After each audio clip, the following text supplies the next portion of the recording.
तुम इमोशनों को कंट्रोल करने के नाम पर इमोशनल लेस बनते जा रहे हो और तुम्हें पता भी नहीं चल रहा है कि तुम इमोशनल लेस बनते जा रहे हो। लोग कहते हैं कि इमोशन को कंट्रोल करो, पर इस बीच हम लोग इमोशन को फील करना ही बंद कर देते हैं। इमोशन कंट्रोल करने के नाम पर तुम्हें क्या सिखाया गया है?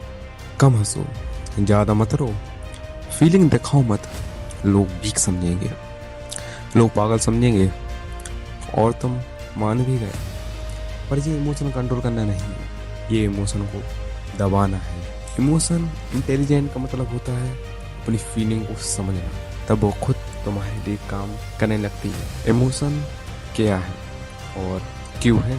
जब तुम्हें गुस्सा आता है इसका मतलब होता है कि कुछ तुम्हारी बाउंड्री के बाहर हुआ है। जब हम किसी से नाराज होते हैं तो इसका मतलब होता है कि सामने वाले पर्सन ने आपके लिए वो नहीं किया जो आप उनसे एक्सपेक्ट करके रखे हुए थे। अगर हमें कभी गुस्सा ना हो तो हमें कभी पता ही नहीं चलेगा कि कुछ गलत है। अगर हम किसी से नाराज ना हो तो हमें पता नहीं चलेगा कि हमारी एक्सपेक्टेशन को फुलफिल नहीं किया गया। आपको पता है कि आप अपनी लाइफ में कितना ही बड़ा डिसीजन क्यों ना लें, उनमें भी आपके इमोशन एक बड़ा रोल प्ले करते हैं।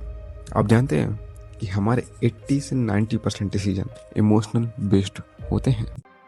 पॉइंट नंबर 1, आपके साथ कभी ना कभी ऐसा हुआ होगा कि आपके घर वालों ने आपसे कुछ कह दिया और आपने गुस्से में आकर बिना कुछ सोचे समझे घर वालों को बहुत कुछ कह दिया और फिर आप सोचते हो कि आपने गुस्से में आकर ज्यादा ही बोल दिया, पर अब आप कुछ नहीं कर सकते। जब भी कोई इमोशन आता है तो रिएक्ट करने के पहले आपके पास क्वेश्चन करने का टाइम होता है, पर हम लोग क्वेश्चन करते ही नहीं।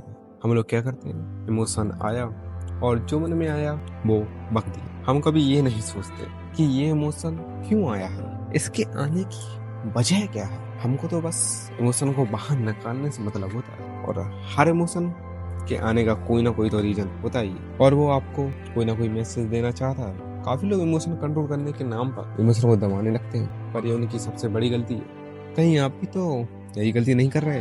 पॉइंट नंबर 2, इमोशन कंट्रोल करने का मतलब है कि अपनी फीलिंग को मत दिखाओ, उन्हें दबाओ। काफी लोग ऐसा सोचते हैं, ये सब गलत है।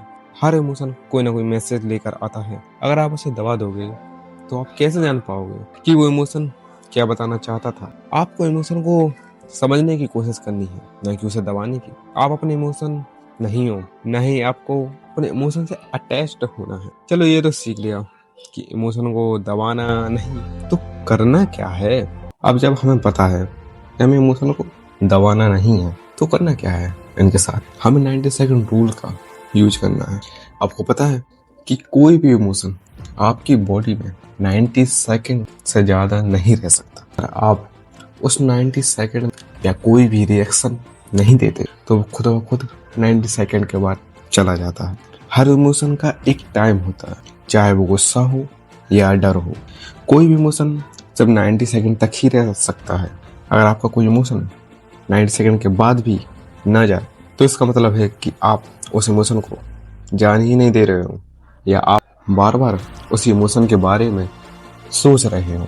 अब आपको इमोशन को फील करना है पर उनसे अटैच नहीं होना। बोनस स्टेप, जब आप इन स्टेप को फॉलो करो तो आप इन स्टेप को अपनी जर्नल पर कर सकते हो और देख सकते हो कि आपने इन 7 दिनों में कैसे अपने इमोशन को समझा है। और जब आप इन सब चीज़ों को कर लोगे तो आप 7 दिनों बाद अपने इमोशन को काफ़ी हद तक समझ पाओगे। जो लोग अपने इमोशन को सिर्फ दबाते हैं उनसे तो आप काफ़ी आगे निकल जाओगे और समझ पाओगे कि ये तुम्हारी लाइफ में कितना इम्पोर्टेंट है। अगर आप भी आपसे इमोशन को समझने की कोशिश करने वाले हैं ना कि उन्हें दबाने की, तो कमेंट में लिखो आई विल। और हाँ, इस वीडियो को उस तक जरूर शेयर करो जिसे इस वीडियो की काफ़ी ज़रूरत है, जैसे कि तुम्हारा दोस्त